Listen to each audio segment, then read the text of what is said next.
Welcome back to Rev It Up Bowling. My name is Jason Robarge, and today we got another ball review for you. What we're going to be doing is reviewing the new Game Breaker 5 by Ebonite. It is the successor to the Game Breaker 4 series, and more specifically the Game Breaker 2. So we've all seen the Game Breaker for years now. It's one of their benchmark lines from Ebonite, and when it was still EBI, they released the GB2, also the Game Breaker, but the GB2 more in particular. And that ball was a staple for them. So they went ahead, did some upgrades to this one. It is a solid, coming out with the enhanced V2 core, along with the 12.7 solid. So that is an upgrade from the GB2. This ball, as far as what I've seen online, etc., it is a more continuous, smoother version of the GB4. What I would anticipate this ball to do right now would be, again, be a little bit earlier. It does seem like it has more of aggressive, solid cover stock than it had on the Game Breaker 2. It makes it a smoother shape is what I anticipate. I have thrown this ball already. I did throw it in league. I had a little bit of new ball syndrome and couldn't wait for the review. And it did really, really well. I did have to take it from its factory 1500 to a 3000 or a 4000 just to take some surface off the ball, really help blend it out. It does have a 2.48 RG in a 15 and a 2.517 something in a 14, but it does have a 0.048 differential. What that means as far as ball shape goes, this ball is definitely gonna be in that benchmark line. Now, this does provide a lot more continuation. I went ahead and put a 4 1/4 by 70 layout. That's gonna help the ball retain energy and be even more continuous off the back end. What I wanted this ball to do would be to have something for a little bit higher volume of oil, but I can get left, open the lane up, and know that this ball will continue coming back. It's not gonna burn up, and it's gonna provide a lot of energy. When you go pin under like this, you're reducing flare, which helps the ball retain energy, but it also makes the transition slower and smoother.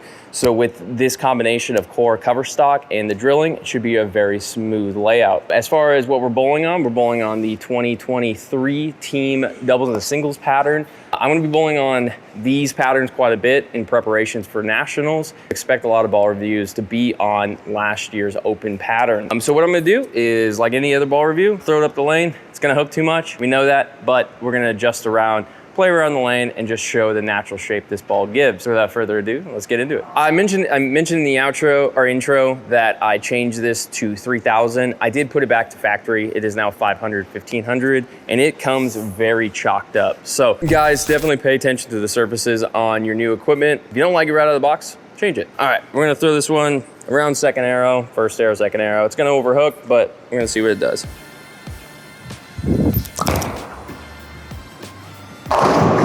Nice. I took a lot of hand out of it just so it wouldn't overhook a lot. It was really, really smooth. It wasn't the best quality shot, so we're gonna do that again. And you guys, for the average league bowler out there, I put a lot of different layouts on stuff just because I have the availability to do so. But for most league bowlers out there, pick 2 to 3 layouts that you like and then roll with those. Experiment, but try not to mess with your layouts too much because in the grand scheme of things, surface is very, very important. So I would say put your energy towards messing with surfaces than trying to figure out the right layouts for you. All right, let's go ahead and try to do it. Yeah, that's gonna be really hard to control. So we're gonna go ahead and move left. This pattern is 41 foot, I think. Usually what looked really good on it down at Nationals was urethane. We did do the Black Pearl urethane review. Check that up on the channel. And we bowled on this pattern and it worked really, really well. So with this ball being super continuous, the opposite of the urethane to a point, I don't expect me to be able to play right, at least with this. I'm gonna have to change, move left, play a different part of the lane. But let's move left a little bit, try around second. I'm gonna open my angles up. This ball is still very continuous. I gotta give it some room.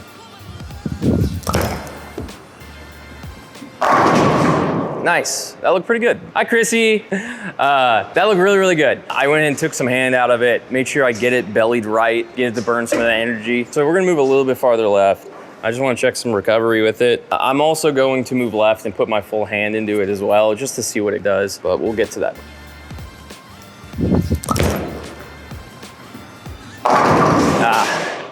I will say for this pattern, I probably wouldn't throw this ball. It's just too continuous on the back end, but it's a great illustration on what Ebonite Brunswick was trying to do with this bowling ball. If you're looking for a benchmark ball that provides almost not guaranteed mid lane, but it's going to read the mid lane, but a smooth, controllable motion, this is what you're looking for. Maybe not much with a 70 Val, makes it really continuous.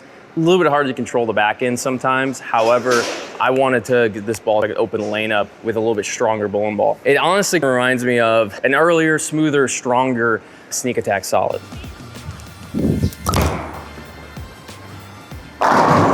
Not too bad, not too bad.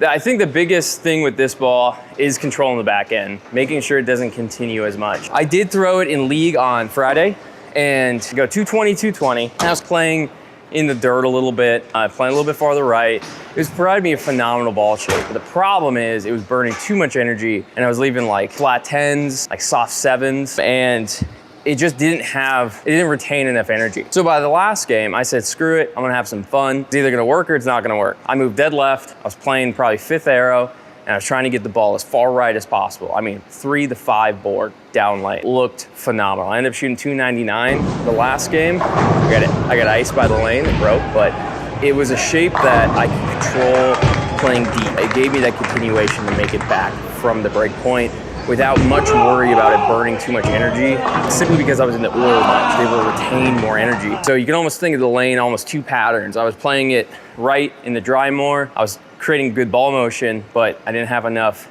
hit and enough energy going through the pocket. I went ahead and moved way left, used my hand to my advantage, and was able to play in the oil more, retain more energy, and provide more. So we're gonna try to do that here a little bit. I'm gonna move a little bit farther left, probably gonna be somewhere in the 17, 18 range. But with this ball right now, I need to get it right. I need it to get away from the pocket. It's not hard to control.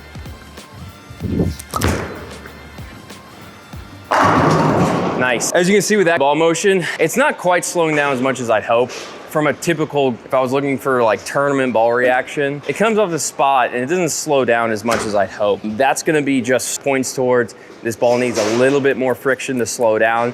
Kind of the opposite problem I had in league when I was playing right. That slowed down a little too much. This one needs to slow down more just to provide a smoother, more controllable shape. So we're gonna go ahead and move left a little bit more. I mean, I have no doubt this ball can wheel the lanes. I don't wanna just turn it into a rev rate fest. Oh, gutter. Hey, shut up, Chris. I see you up there. Yeah. I need you in a ball review. I need a lefty's perspective. Come on, it'll be yellow dot versus new bowling balls. LT48. I got a brand new one in the shop. I'll drill it for you. All right, we're gonna try it again and not throw it in the gutter and not get heckled by the owner. I knew it was gonna go high. Yeah, this ball definitely wants to shape. So again, if you guys are looking for that ball reaction that's a little bit more continuous than a typical benchmark ball. Now, with the layout I did put on this, it does really emphasize the continuation part. So this bowling ball for me is gonna be used transition on a heavier volume, what I'm expecting. It has a lot of potential energy when I do throw this ball. It really, uses it slowly, but it needs to slow down a little bit more for this ball to be a little bit more viable. Like that one was a few boards in and I split. It's not a typical shape I would go with in a tournament, but for just wheeling the lane, this ball's really fun.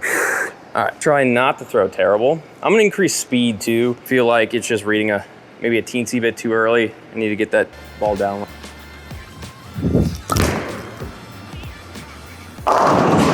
For this pattern, at Nationals, balls like this did not work at all. So I'm not surprised that it doesn't look like I have all the room in the world. I haven't really struck a whole lot. That's unfortunate, but try and go make a good shape. Good shot now. Nice. On that one, I just really had to take hand out of it. Just straighten the wrist out, straighten the arm out, get the ball projected down. It's reading a little too early for me. Again, I like changing the surface on this ball to something a little less. Seemed like it mellowed the ball out a little bit. Didn't read early. We're gonna try to do that again.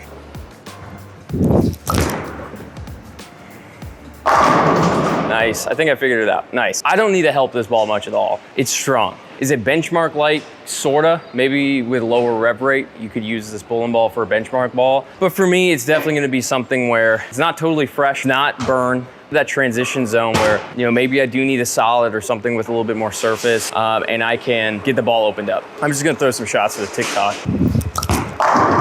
Nice. Yeah, I really have to take a lot of hand out of this ball, which is fine.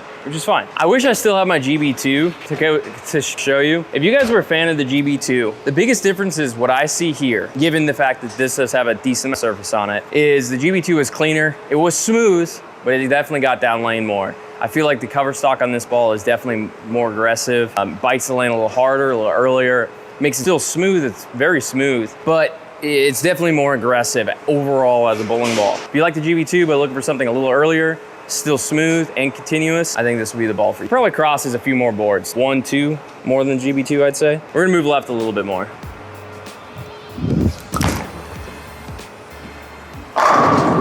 Very nice. I like this ball. Playing front to back, this is definitely a left to right bowling ball. You can definitely get it drilled, change the surface to become a little bit more front to back. Pin up, burns energy, likes to lay off on the back ends. If you're looking for a strictly front to back bowling ball, something that you can play right with, get it to blend the front and be smooth on the back, this ain't the ball for that. I'm just gonna test more recovery. I'm gonna move a lot farther left. That's not coming back. Yeah, I need to put a little more hand back into it, but overall, I like this ball. I think it's probably gonna fit my tournament bag somewhere. I have the Endeavor. That one's a pearl polished, right?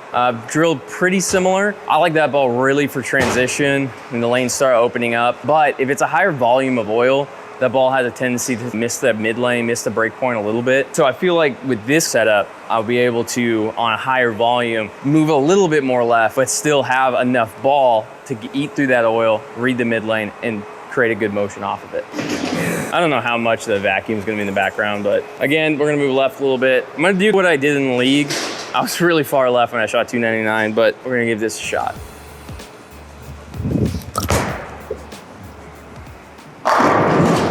That looked okay. I fouled by about 3 inches, but you know, shout out Jared Kryson. Again, with this bowling ball, I feel like it's very susceptible to some surface as well. When I put 4,000 on it, it really calmed down that mid lane motion, made it a lot smoother as far as, cleaner. Made it a lot cleaner through that mid lane.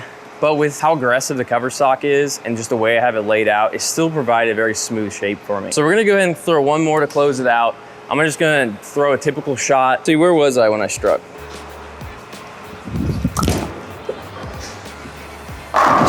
Thank you. So that was a review of the Game Breaker 5, the new benchmark, higher end-ish benchmark ball from Ebonite. It does have that solid cover stock, and as you guys have seen, it's not afraid to cross some boards. With what I've been doing with this bowling ball and what I wanted it for, it's doing exactly what I wanted. Transition, get left, and be able to open the lane up. So if you guys have any questions about this bowling ball or comparisons in general, please let us know in the comments.